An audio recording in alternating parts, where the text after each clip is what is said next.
नमस्कार मेरे प्यारे विद्यार्थियों, आप सभी का एक बार पुनः स्वागत करते हैं आपके अपने YouTube प्लेटफॉर्म संध्या कंप्यूटर क्लासेज पर। मेरे प्यारे विद्यार्थियों, आरएसआईटी मुख्य परीक्षा 16 जुलाई और 23 जुलाई के लिए आज मैं आपके सामने इम्पोर्टेंट क्वेश्चंस जो बताने जा रहा हूँ, वो क्वेश्चंस आपके एग्जाम के लिए काफ़ी बेहतरीन साबित होंगे। मेरे प्यारे विद्यार्थियों, इसमें MS Word, Excel, PowerPoint को विशेष रूप से क्वेश्चंस के अंदर मैंने समझाने की कोशिश की है। तो सभी विद्यार्थी से रिक्वेस्ट है कि ये इंपॉर्टेंट क्वेश्चंस और महत्वपूर्ण टॉपिक है आरईसीआईटी के, इन क्वेश्चंस को अवश्य देखें और वीडियो को एंड तक देखिए। अगर आप चैनल पर नए हैं तो चैनल को सब्सक्राइब करके बेल आइकन को अवश्य क्लिक कीजिएगा। बढ़ेंगे पहले क्वेश्चंस की ओर। आप सभी को यहाँ पे क्वेश्चंस को प्रॉपर वे से समझना है और आंसर देने की भी कोशिश करनी है। आपकी स्क्रीन के सामने है पहला क्वेश्चन। माइक्रोसॉफ्ट वर्ड में पेज की साइज को अधिकतम कितना जूम किया जा सकता है? जब भी आपको माइक्रोसॉफ्ट वर्ड की बात होती है तो MS वर्ड, एक्सेल और पावर पॉइंट इन तीनों को लेकर चलना है ताकि कोई भी क्वेश्चन आपका एग्जाम में गलत ना हो। देखिए, माइक्रोसॉफ्ट वर्ड के अंदर जो पेज की जो साइज है ना, उसको अधिकतम कितना जूम किया जा सकता है? तो मेरे प्यारे विद्यार्थियों, इसका करेक्ट आंसर क्या हो जाएगा? 500%। यानी आपको एग्जाम में पूछे कि जो MS वर्ड होता है, माइक्रोसॉफ्ट वर्ड होता है, इस MS वर्ड की अधिकतम जूमिंग साइज कितनी होती है? 500%। जबकि आपको याद रखना है कि अगर आपको MS वर्ड के अलावा MS एक्सेल की पूछा जाए, किसकी?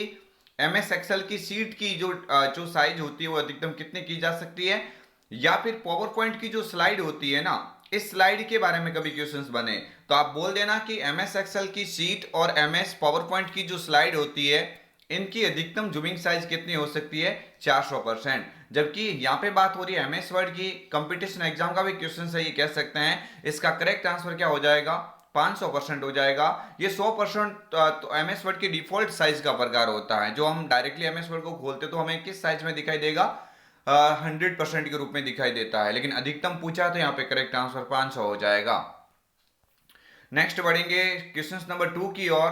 क्वेश्चन नंबर 2 के अंदर अच्छा यहाँ पे पूछा गया है, यहाँ पे देखिए, चयनित आइटम को पेस्ट करने हेतु किस शॉर्टकट कीज का उपयोग किया जाता है? जब भी आप किसी भी टेक्स्ट को चयनित करते हैं, उसको पेस्ट करना चाहते हैं, तो पेस्ट करने की शॉर्टकट कीज क्या होती है? कंट्रोल के साथ में वी होती है। ये कंट्रोल के साथ में जो वी होती है, किसकी होती है? पेस्ट की होती है। कंट्रोल शिफ्ट के साथ में जो वी होती है, स्पेशल जो कमांड के रूप में कार्य करती है। ये आपके सामने नहीं होगा, यहाँ पे आपको याद रखना है ऑप्शन बी है ना, ये इसका बिल्कुल करेक्ट आंसर हो जाएगा। नेक्स्ट क्वेश्चन नंबर आपकी स्क्रीन के सामने है। अच्छा क्वेश्चन है, बेहतरीन क्वेश्चन है। देखिए मेरे प्यारे विद्यार्थियों, अच्छा ये आप 3 नंबर क्वेश्चन एग्जाम में कई बार पूछा गया है। नेक्स्ट मैं आपके सामने, देखिए, वह कौन सा चार्ट का प्रकार है जो व्यक्तिगत और समूह के बीच परिणामों व्यक्तिगत और समूह के परिणामों के बीच रिश्ते को दिखाने के लिए इस्तेमाल किया जाता है?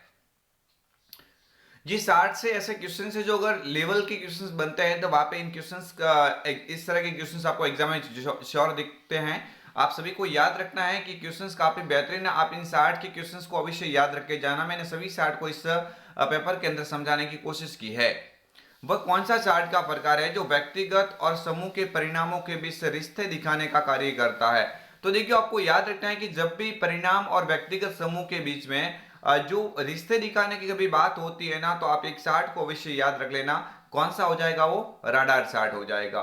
जब भी चार्ट के अंदर रिलेशनशिप्स की बात होती है, यानी रिलेशनशिप की बात होते ही आपको सीधा एक चार्ट का नाम याद रखना है। उसका नाम क्या होता है? Radar chart. यानी ऑप्शन बी है ना, ये इसका क्या होगा? Correct answer. नेक्स्ट देखते हैं और भी अन्य चार्ट को समझते हैं। निम्नलिखित में से वह कौन सा चार्ट का प्रकार है जो दो बदलते वेरिएबल से उत्पन्न उच्च और निम्न बिंदुओं को इंगित करता है? देखिए, मैंने चार्ट के 3-4 क्वेश्चंस इसलिए डाले हैं कि अगर एग्जाम में क्वेश्चंस लेवल का भी बनता है, पेपर अच्छा मतलब बेहतरीन आता है, तो आपके ये क्वेश्चंस आपको काफी ज्यादा वहां पे हेल्प करेंगे। इस तरह से आपको इजी क्वेश्चंस के साथ में इन क्वेश्चंस को भी पढ़ के जाना ताकि आपके परसेंटेज में अच्छी बढ़ोतरी हो सके। निम्नलिखित में से वह कौन सा चार्ट का प्रकार है जो दो बदलते वेरिएबल से उत्पन्न उच्च और निम्न बिंदुओं को इंगित किया जाता है? तो आपको याद रखना है कि इंगित करने की बात होती है तो यहाँ पे किसका, यहाँ पे राइट आंसर हो जाएगा सरफेस चार्ट, यानी ऑप्शन सी है ना, ये इसका क्या हो जाएगा? बिल्कुल यहाँ पे करेक्ट आंसर हो जाता है। नेक्स्ट क्वेश्चन आप सभी की स्क्रीन के सामने है। यह चार्ट वैज्ञानिक डेटा जैसे तापमान में परिवर्तन को दिखाने के लिए उपयोग में लिया जाता है।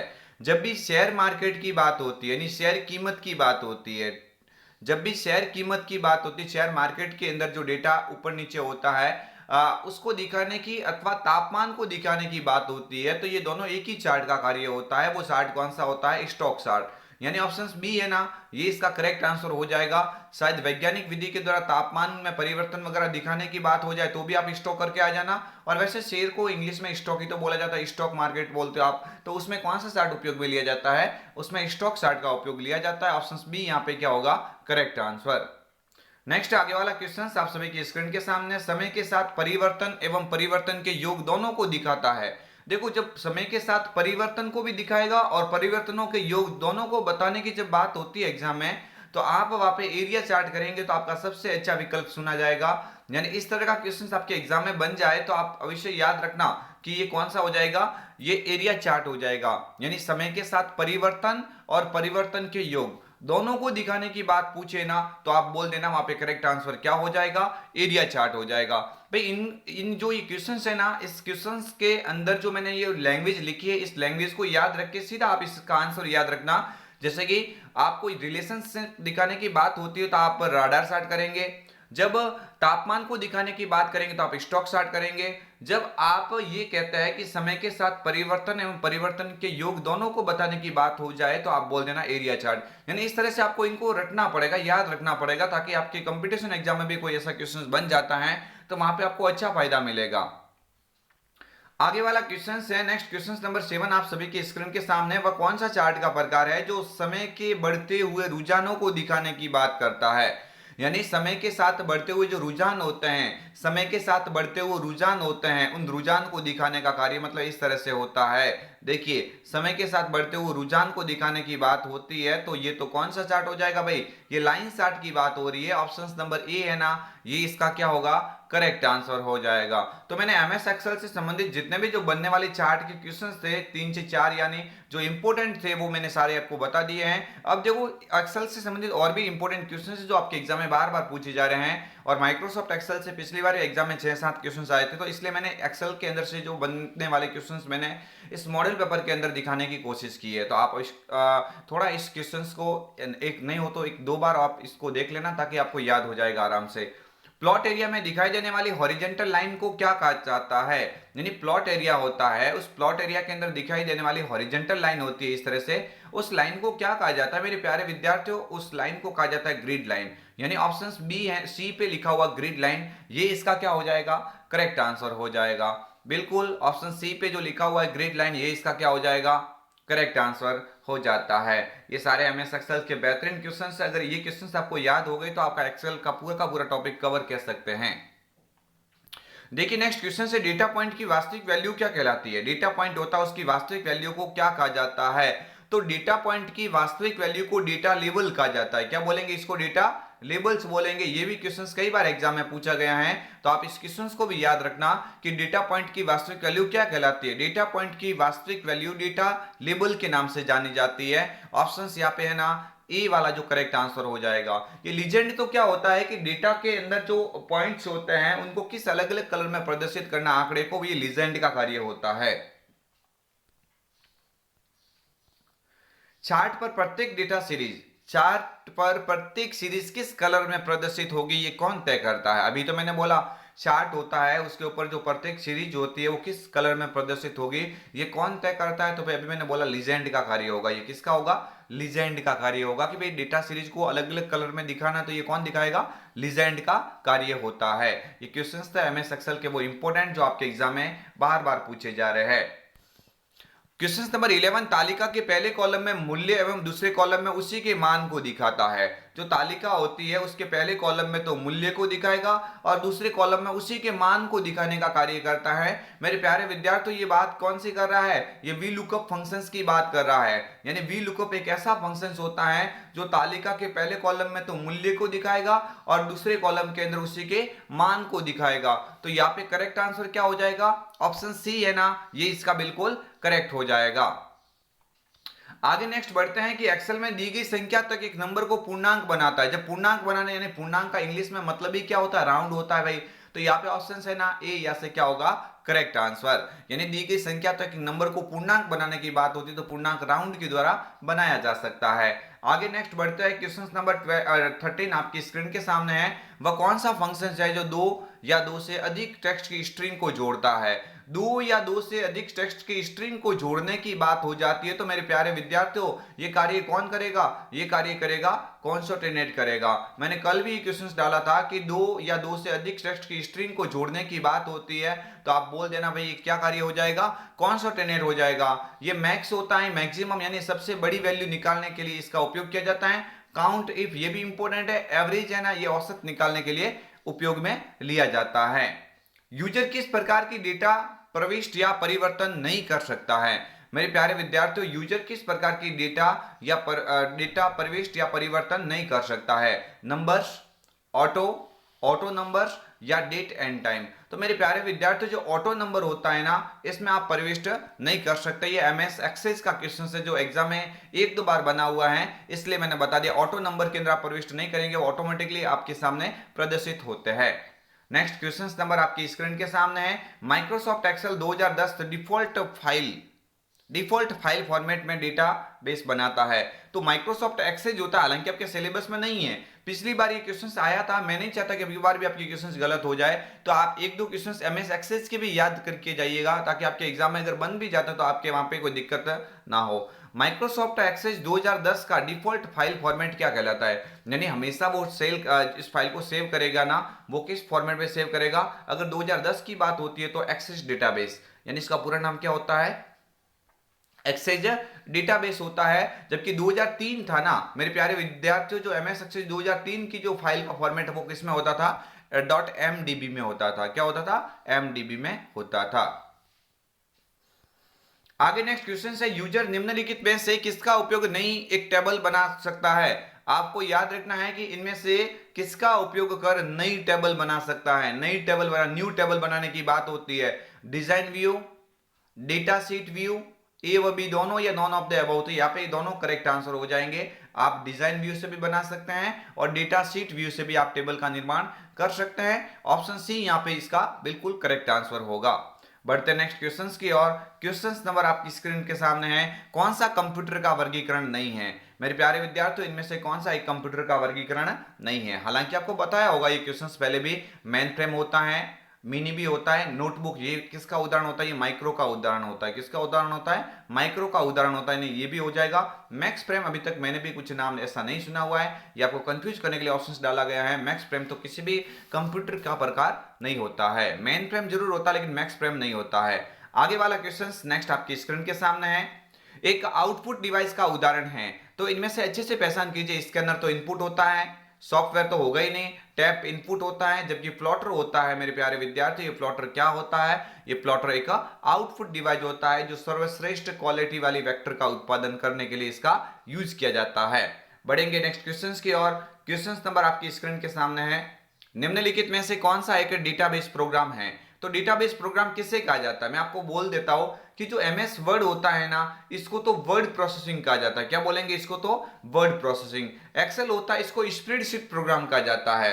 एमएस पावर पॉइंट को प्रेजेंटेशन प्रोग्राम कहा जाता है। तो डेटाबेस प्रोग्राम तो कौन सा हो जाएगा भाई? डेटाबेस प्रोग्राम हो जाएगा ऑप्शन नंबर सी, यानी माइक्रोसॉफ्ट एक्सेस को डेटाबेस प्रोग्राम के नाम से जाना जाता है।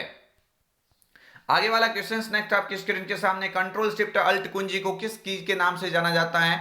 आप सभी को याद होगा, आई होप ये पहले से आपको आ रहा होगा। कंट्रोल शिफ्ट अल्ट एक ऐसी कुंजी होती है जो सिंगल यूज काफी कम होती है। ये किसी दूसरी की के साथ में मिला के इस्तेमाल में ली जा सकती है और इसलिए इसको क्या कहा जाता है? कॉम्बिनेशन की। क्या बोलेंगे भाई? इसको कॉम्बिनेशन की के नाम से जाना जाता है। बिल्कुल। फंक्शन कीज तो सबसे ऊपर वाली की होती है जो F1 से F12 तक आपके सामने कीबोर्ड के सबसे टॉप सिरे पे दिखाई देती है। Toggle keys, caps lock, scroll lock, num lock को टॉगल की के नाम से जाना जाता है। तो यहाँ पे करेक्ट आंसर ऑप्शन सी हो जाएगा। आगे बढ़ते हैं नेक्स्ट क्वेश्चन की ओर। Question number 21। कंप्यूटर की पहली जनरेशन का मुख्य कंपोनेंट क्या था?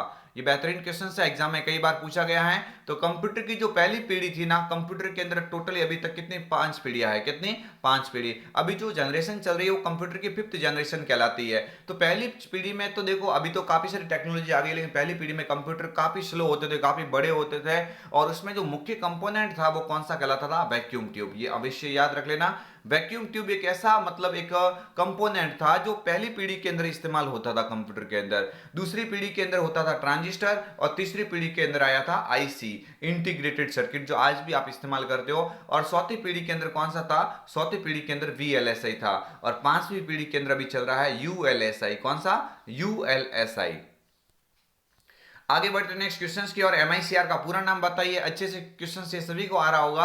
एमआईसीआर का पूरा नाम क्या होता है, मैग्नेटिक इंक कैरेक्टर रिकॉग्निशन होता है। ऑप्शन है ना, ये क्या हो जाएगा यहाँ पे, ऑप्शन यहाँ पे ए, यहाँ पे बिल्कुल करेक्ट आंसर होगा। आगे बढ़ते हैं नेक्स्ट क्वेश्चंस की और। प्रेजेंटेशन में विद्यमान सभी स्लाइडों का एक जैसा प्रदर्शन चाहने के लिए निम्न में से किसका उपयोग किया जाता है। तो प्रेजेंटेशन के अंदर सभी स्लाइडें होती है, उसका एक जैसा बैकग्राउंड रखने के लिए प्रेजेंटेशन डिजाइन टेम्पलेट का उपयोग किया जाता है, यानी ऑप्शन सी यहां से क्या होगा, करेक्ट आंसर। नेक्स्ट आगे वाला क्वेश्चन से, एक स्लाइड शो में स्लाइड चेंज होने पर डिस्प्ले के लिए जो अप्लाइड इफेक्ट होता है वो क्या कहलाता है। तो डिस्प्ले के लिए अप्लाइड इफेक्ट वो क्या कहलाएगा, स्लाइड ट्रांजिशन कहलाएगा। ये भी अच्छा क्वेश्चन है, बेहतरीन क्वेश्चन है, एग्जाम में कई बार पूछा गया है। नेक्स्ट क्वेश्चन है, निम्नलिखित में से कौन सा डिवाइस सॉफ्टवेयर से हार्ड कॉपी प्रदान करता है। देखो सॉफ्ट कॉपी से हार्ड कॉपी प्रदान करने की बात होती है, तो सॉफ्ट कॉपी से हार्ड कॉपी प्रदान करना मतलब वो किसका कार्य हो जाएगा, प्रिंटर का कार्य हो जाएगा। जबकि हार्ड कॉपी से सॉफ्ट कॉपी पूछा जाता तो आप क्या करके आ जाते, स्कैनर करके आ जाते। नेक्स्ट है, एक अर्ध कंडक्टर मेमोरी होती है जो सीपीयू तथा रैम की गति बढ़ाने का कार्य करती है। तो सीपीयू तथा रैम की गति बढ़ाने का कार्य तो कैश मेमोरी करती है। कौन सी, कैश मेमोरी। यहाँ पे क्या हो जाएगा, इसका करेक्ट आंसर होगा। नेक्स्ट आगे वाला क्वेश्चन है कि निम्न में से कौन सा प्रिंटर प्रिंट हेड से स्याही की छोटी छोटी बूंदों के छिड़काव के द्वारा पेज की इमेज का निर्माण करता है। वह कौन सा प्रिंटर जो पेपर पर छोटी छोटी बूंदों को मतलब छिड़का करके पेज का एक इमेज निर्माण करेगा। तो आपको याद रखना वो इंकजेट प्रिंटर की बात कर रहा है। किसकी बात कर रहा है, इंकजेट की बात कर रहा है। अगर टोनर अथवा सूखे स्याही पाउडर यानी ड्राई इंक का इस्तेमाल करने की बात होती तो आप लेजर कर लेते, प्लॉटर तो अभी मैंने बताया, और ये लाइन प्रिंटर होता है, ये इंपैक्ट का उदाहरण होता है। आगे वाला क्वेश्चन है, WORM का पूरा नाम बताइए। अच्छा क्वेश्चन है, एक ऐसी मेमोरी जिसमें डेटा को एक ही बार लिखा जा सकता है, कई बार देखा जा सकता है। तो इसका करेक्ट आंसर क्या हो जाएगा, राइट वंस रीड मैनी। क्या हो जाएगा, write once read many. Option A या से करेक्ट आंसर होगा। नेक्स्ट क्वेश्चन से, एमएस पावर पॉइंट में डुप्लीकेट स्लाइड इंसर्ट करने की शॉर्टकट की क्या होती है। देखो न्यू स्लाइड की पूछे तो कंट्रोल एम है, अच्छे से आप याद रख लेना, ये सभी को आना चाहिए। मैंने कई बार इसको बोला है पेपर के अंदर। न्यू स्लाइड पूछे तो आप कंट्रोल एम कर लेना, और डुप्लीकेट स्लाइड पूछे तो आप क्या कर लेना, कंट्रोल डी कर लेना। यहाँ पे फिलहाल के लिए ऑप्शन है ना, वो बी वाला करेक्ट आंसर हो जाएगा।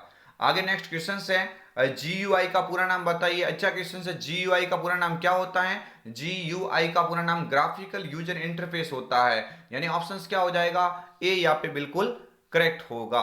आगे बढ़ते हैं नेक्स्ट क्वेश्चंस की और। ये मैं इसलिए जल्दी करवा रहा हूँ, क्वेश्चंस आपने ऑलरेडी पहले भी देखे हुए होंगे शायद, तो इन क्वेश्चंस को बार बार देखिएगा ताकि आपका एग्जाम में तक एकदम एक कंसेप्ट अच्छे से मजबूत हो जाएगा और आपको कोई दिक्कत नहीं होगी।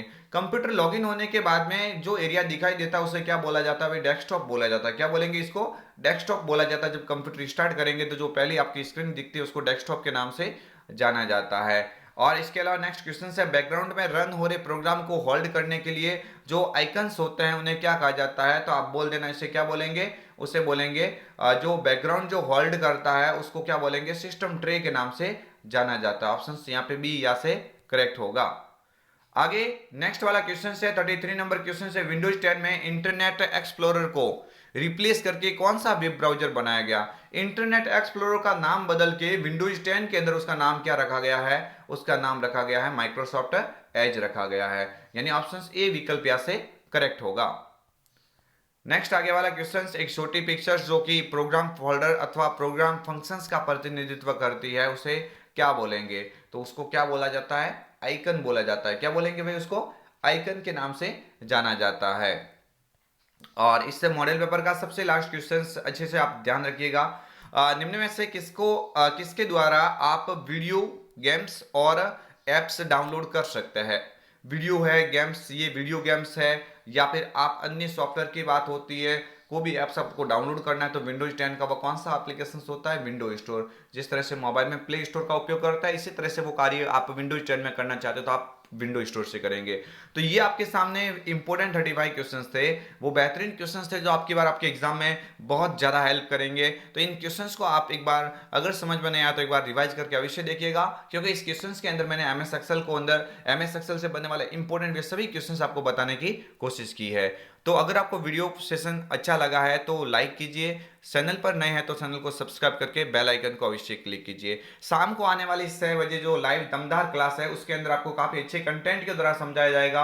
आप एग्जाम तक अच्छे से जुड़े रहे चैनल के साथ में, निश्चित ही दावा करता हूं जब पेपर होगा तो आप खुद बताएंगे मैंने, क्योंकि बहुत ही बेहतरीन क्वेश्चंस आपके एग्जाम में इसी मॉडल पेपर से और इसी चैनल के माध्यम से जो पढ़ाया जा रहा है वहां से हूबहू दिखने वाले हैं। तो अगर आपको सेशन पसंद आया तो लाइक शेयर एंड सब्सक्राइब अवश्य कीजिए। मिलेंगे एक और अन्य वीडियो के साथ में, तब तक के लिए जय हिंद, वंदे मातरम, जय भारत।